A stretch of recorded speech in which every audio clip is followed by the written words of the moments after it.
이재명 대통령이 임기 시작 이후 반년여 만에 용산 대통령실을 떠나 오늘부터 청와대로 출근해 첫날 업무를 이어가고 있습니다. 취임 선서 등 중요한 자리 때마다 맸던 이른바 통합 넥타이를 착용했는데 모두의 대통령이 되겠다는 의지를 드러낸 것으로 보입니다. 취재기자 연결해서 자세한 내용 알아보겠습니다. 강진원 기자. 네, 청와대 춘추관입니다. 네, 이재명 대통령 청와대 첫 출근 상황 전해주시죠.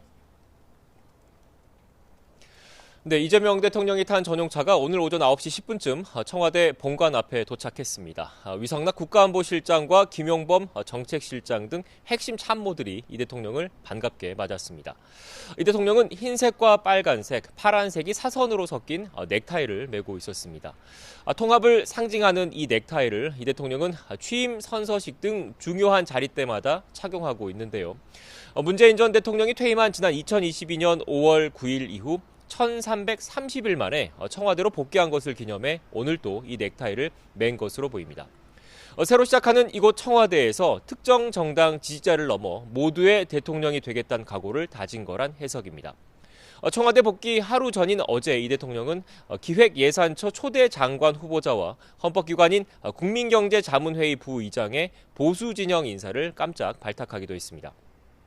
이 대통령은 청와대 첫 출근일인 오늘 참모들과 주요 국정 현안을 점검하고 청와대 경내에 있는 국가위기관리센터도 방문했습니다. 앞서 오늘 0시엔 대한민국 국가수반을 상징하는 봉황기가 용산 대통령실에서 내려지고 청와대에 개항됐습니다. 이에 따라 오늘부터 대통령실의 공식 명칭도 청와대로 바뀌었습니다. 청와대 내부엔 여러 건물이 있는데요. 이재명 대통령은 어디서 업무를 보는 겁니까? 네, 대통령 집무실은 본관과 직원들의 업무 공간인 여민관 이렇게 두 곳에 마련됐습니다. 이 대통령은 업무동과 500m가량 떨어져 있어서 권위적이고 효율성이 낮다는 지적을 받는 본관보다는 주로 여민관에 머물 것으로 보입니다.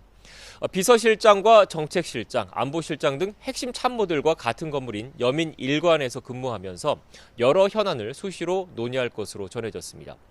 대신 역사성이 담긴 본관 2층의 집무실은 정상회담 등 공식 행사 때 사용될 예정입니다. 이 대통령 내외 생활 공간이죠. 청와대 관저는 아직 보수 공사가 끝나지 않았습니다. 그래서 이 대통령은 내년 상반기 정도까지는 한남동 관저에서 이곳 청와대로 출퇴근할 계획인 것으로 알려졌습니다. 청와대는 주변 경호구역을 최소화해서 시민 불편을 줄이고 생중계를 늘려 국정 운영 과정을 더욱 투명하게 공개하겠다는 뜻도 밝혔습니다. 대국민 소통을 강화해서 청와대가 안고 있는 구중궁궐 오명을 벗겠다는 의지를 거듭 강조한 것으로 풀이되고 있습니다. 지금까지 청와대 춘추관에서 YTN 강진원입니다.